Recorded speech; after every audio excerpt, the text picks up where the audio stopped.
Wait. Is that real?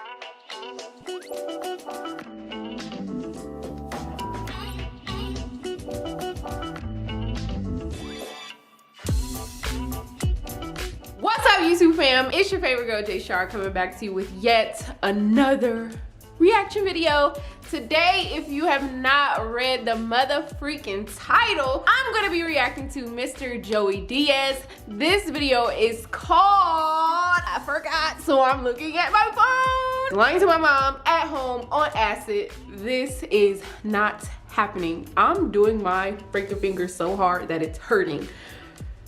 This video has been requested since the very first video that I've done on Joey Diaz. So I was like, let me go ahead and get this out of the way because all of you all who requested this you said it was funny. So I really hope it's funny or I'm gonna be judging you. That's right, I'ma judge you. No, just kidding. The last video that I did, I believe it was Sister Hyacinth, I believe. But I don't remember that being super duper funny, but I'ma go ahead and trust y'all. Hopefully I'm gonna get back into my Joey Diaz bag. Cause you know like how some stuff is just funny to people and some stuff is not. I just gotta keep it real on my channel. I'm not gonna be lying and saying or laughing like this shit is funny when it's not. There have been some reactions where I sat through it and I was suffering, but I'm not gonna do that anymore. Like, I'm just gonna be like, you know what, I can't take it anymore and cut it. So hopefully we don't have to do that to this video. But anyway, before I hit play, make sure you hit that subscribe button, tap that notification bell, and follow me on Instagram at JayShara with an H at the end. I started to slob, so yeah, follow me on Instagram and we gonna get right into it. School and shit. And I beat up the nuns, so I'm gonna tell you what happened.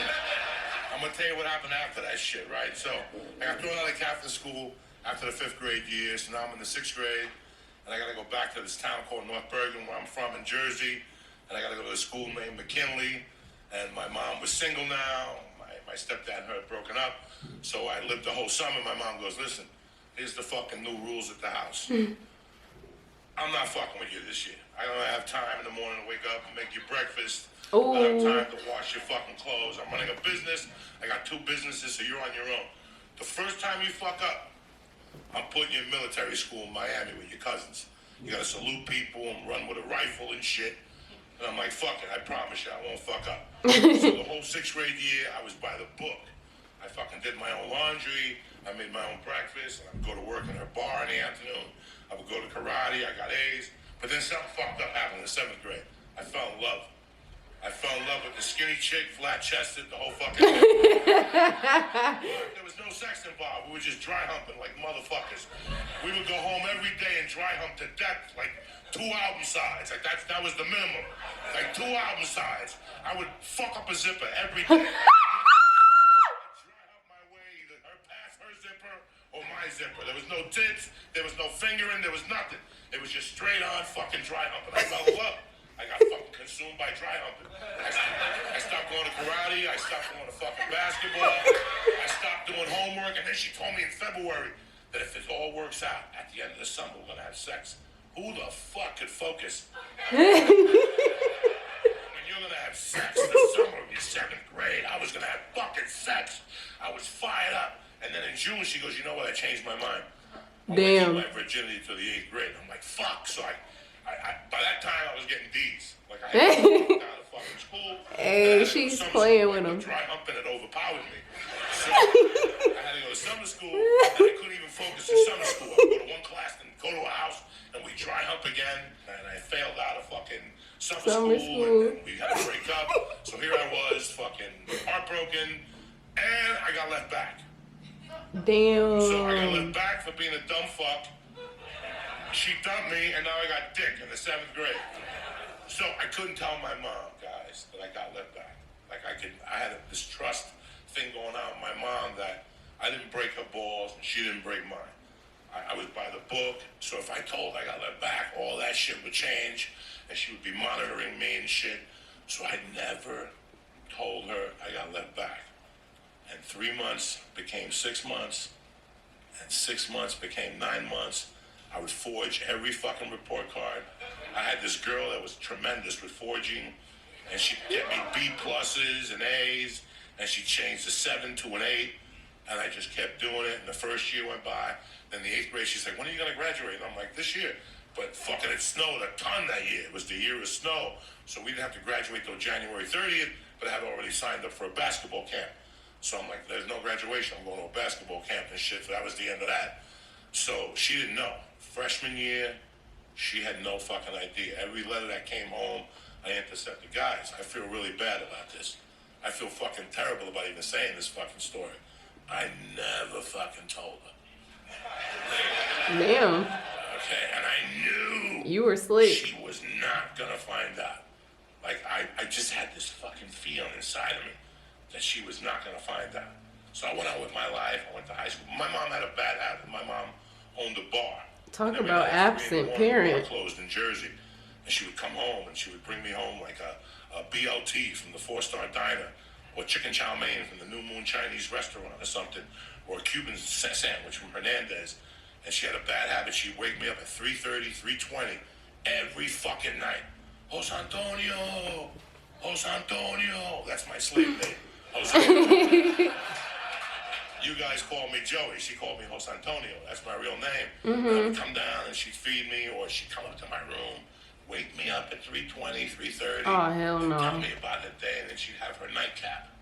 She'd have like a Heineken or a vodka tonic. And while she was telling me about this motherfucker was a scumbag, and this guy, fuck him, she would empty her bra from the cash, from the bookmaking operation and the number and the bar.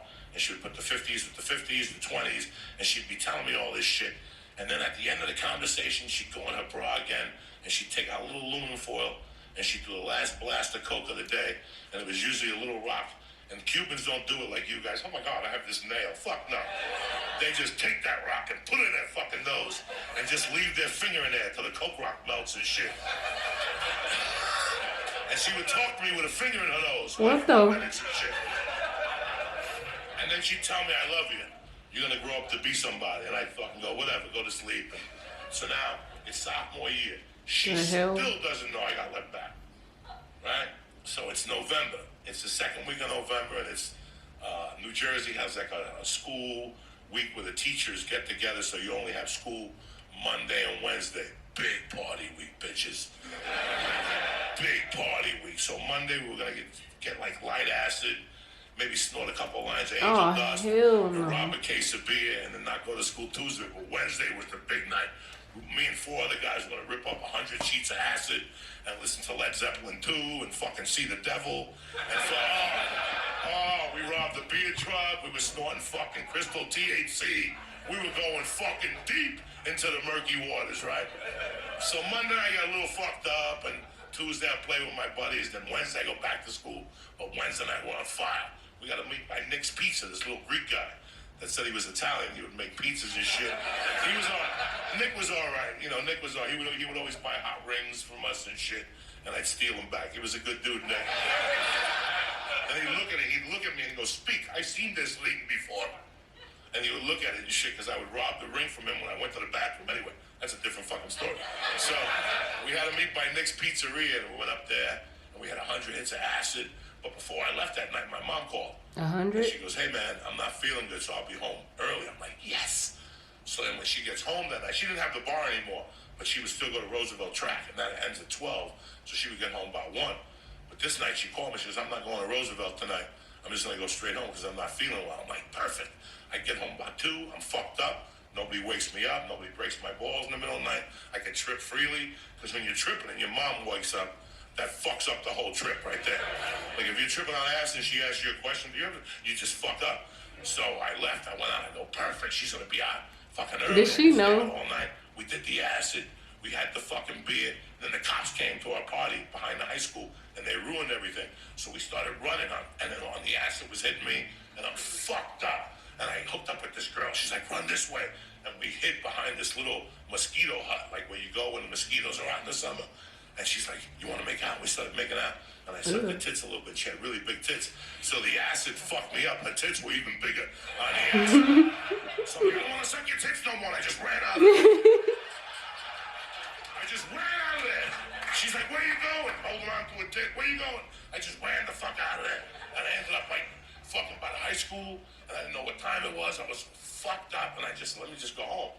So as I get home, I see the lights of my house on, and I go to the door, and I open it, and I walk in, and my mom's not fucking home. I'm like, fuck. So I go to my bedroom, and I put the hall light on, because I was scared of ghosts. So I left the hall, I'm fucking petrified of ghosts. I left the hall light on, just that I was scared, and I would look at the thing, and I went into like an acid haze, and I eventually fell asleep. And you know, the TV was on, and you're tripping on acid, and you're sleeping. And then I got up like at 3, and I looked at the door, and the light was still on. And then I went back into my acid haze, and I heard her calling me. Jose Antonio, Jose Antonio. I'm like, fuck that. I'm not going downstairs. I'm not hungry. The acid, you know, I'm not hungry, so why am I going to go downstairs? She's going to see that my eyes are dilated. Fuck it. So she called my name a few more times. I just play sleep. And then I went back to sleep. And then I got up again a little while later, and the hallway light was off. So I said, it's safe. Let me go out there and piss. So I went out to my bathroom. I went to piss. When I went to piss, I seen her door was still open. And I'm like, fuck, I got to face her now. I'm scared. Here, I went to the bathroom. I go, fuck it, let me go downstairs. I heard the water on, like she was washing dishes or some shit.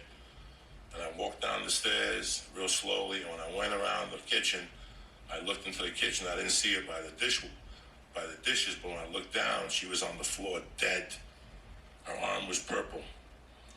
And I went over to her and I touched her pulse. And I said, I fucking knew she would never find out I got left back. What? You think I'm fucking kidding you? That's the first thing that came to my mind. Wow. I'm like, she never found out I got left back. Wow. I fucking knew it. Wow. On 911, I started crying like a pussy. That's a true fucking story. And that's why I don't lie today. That's the reason why I don't tell a lie today. Because I learned a valuable lesson. I lied and I spun like a Bernie Madoff type thing.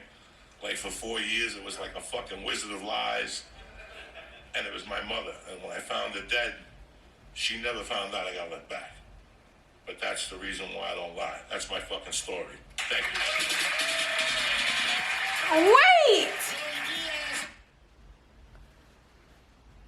Wait.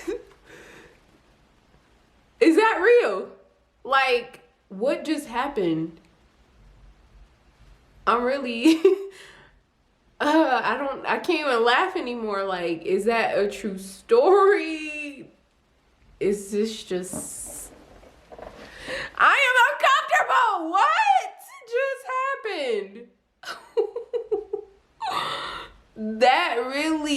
That ending, like, it just ended so abruptly. What did y'all just have me watch? I'm so tripped out on the Deb scene that I don't even know what to say about what is it called? Like, I'm really just like let me relax. I'm not even being dramatic right now. Like, is that real? Is that really real? Like, my mind is really, I'm like having a brain fart right now. I'm gonna end this here because that just threw me for a loop. Obviously, I just was not expecting that at all. And I'm pretty sure the crowd wasn't either. But yeah, that has been one of probably the #1 stand-up. I can't even think right now. That's probably the #1 stand-up that has left me flabbergasted. Like, literally, I'm floored. That's the perfect way to describe it. I'm floored. But okay, well, yeah. If you enjoyed this, be sure to give me a beautiful thumbs up. Hit that notification bell, tap that subscribe button, and follow me on Instagram at JSharp with an H at the end. Because I don't know what to say. And if I keep talking, it's just gonna be something like this. So yeah, I love you. You love yourself 10 times more. Have a beautiful day or night in this amazing world. Ciao.